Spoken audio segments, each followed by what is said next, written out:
I love history. I got an A in Year 10. Reenactments are my personal favourite, so I thought I'd reenact why Ford Australia designed the first ute. It had something to do with a pig and a farmer's wife. Now, I'm not too sure I have the positioning correct. I'd better do some more research. In 1932, a farmer's wife from Gippsland in Victoria wrote a letter of complaint to Ford Australia. Why don't you build people like us a vehicle to go to church in on Sunday, which we can use to carry the pigs to market in on Monday? In response, a 22-year-old engineer named Louis Bant designed and successfully pushed the concept of a passenger load-carrying vehicle. The first Ford Coupe utility rolled off the production line in 1934. And so, the ute began its life. Tragically, Louis Bant was killed driving the very ute he designed, returning from a film shoot for the car. How ironic.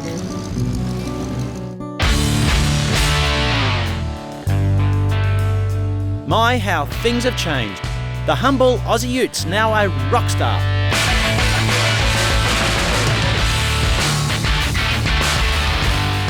The Typhoon's based loosely on the Ford Falcon Ute, the XR6 Turbo to be exact, but it's got a bigger turbo and intercooler, a sweet 6-speed ZF German automatic gearbox, and it's fast.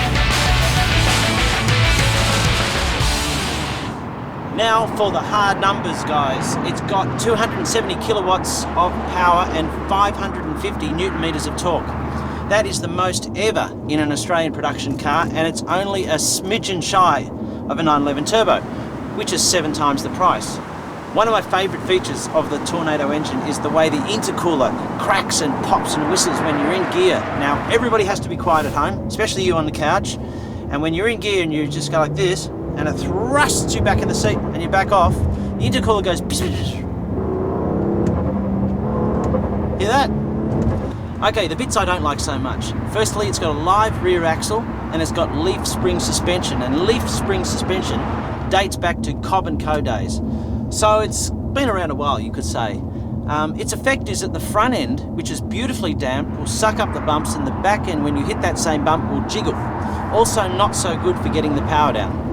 Secondly, you've got these 2 dials on the dash, and I don't know why they're there. There's no actual numbers or calibration on them. One is for oil pressure, the other is for boost pressure, but it doesn't actually tell me how much boost I've got. And thirdly, there's no footrest for my left leg. Aside from that, for $50,000, boy, this is a car I would buy. This car is more about image and attitude than carting the defaults and sit chromes around.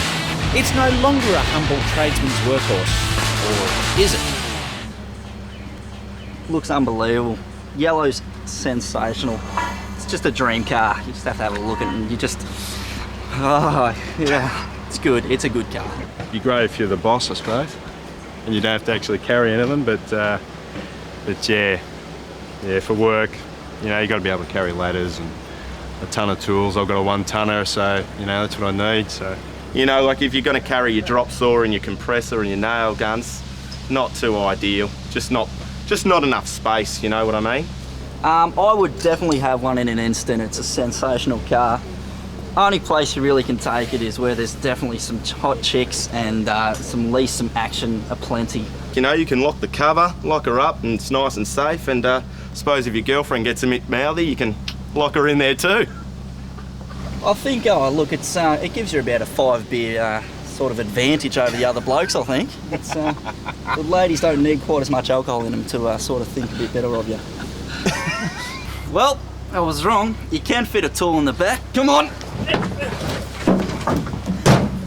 Let's go. Smoke out. Smoke out. So boys, what's the verdict? No good for work, mate. Great for the chicks. You've hit the nail on the head, mate. Metaphorically speaking, best I get some chicks then.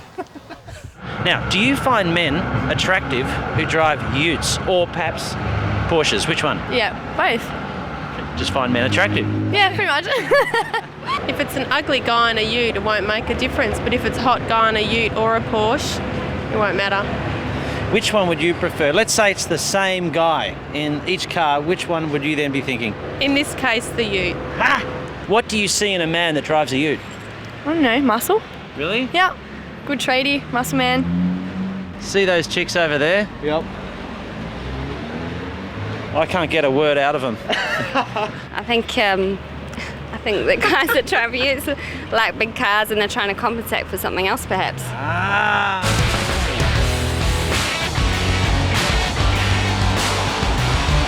That's it then. The Tornado is more about getting the looks than carting the tools. It's the new 8 Ferrari for the average guy. And it works. Just look at the little Lehady I picked up today. Let's go, girlfriend. Kish.